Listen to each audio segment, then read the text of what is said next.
Magko-convert nga tayo ng ating braking system to ABS to non-ABS. Ito na nga pala yung aking stock hose. Yan.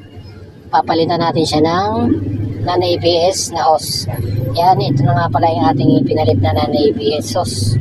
Yan. Pang NMAX non-ABS yan. Binili ko sa Shopee lang. Kasi itong ating module may issue na. Nabuksan ko na nga pala to. At sira na itong bearing nito. Tapos dalawang pin. At may naglilik na rin na brake fluid sa loob. Then, nakarekta na to simula master hanggang sa caliper yan. Nakarekta na yan. Direkta na natin yan. Yan. Diyan natin binabay. Kung saan yung nakalagay yung stock na hose natin, doon din naman natin binadaan. Yan. Diyan lang din naman natin binadaan. Yan. Rekta na yan hanggang sa master niya. So, hindi na siya dumadaan dito sa kanyang module.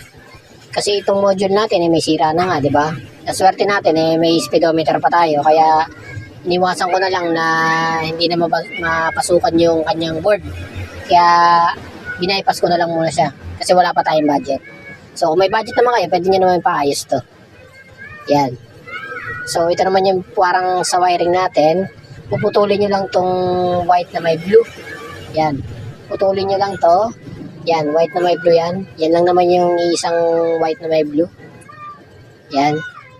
Tapos itong kaputol niya, dugtungan nyo lang ng wire. Yan, itong white na may blue yan, kaputol niya yan. Tapos dugtungan nyo lang ng wire. Idugtong nyo siya dito sa may itim. Yan, sa negative yan. Negative ng module yan. Idugtong nyo lang siya dyan. Para mawala yung indicator niya ng ABS doon sa may panel board niya. Yan. Mawawala yan dyan pag pinasukan ng ground yan. Yan. Tulad niya sa akin, wala na.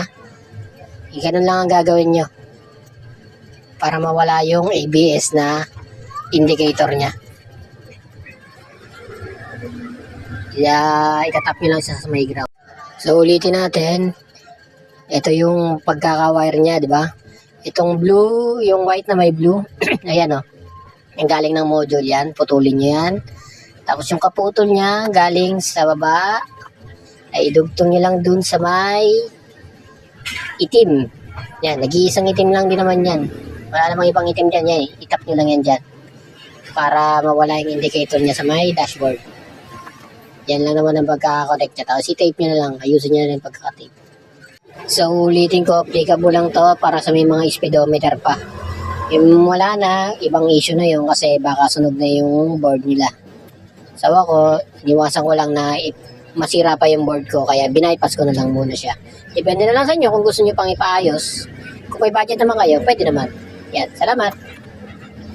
At ihabol pa nga pala natin, tanggalin nyo na nga rin pala itong mga fuse dito. Itong pangalawang fuse na 15 amperes sa solenoid, tsaka itong sa ABS. Yan, tanggalin nyo na yung mga fuse na yan.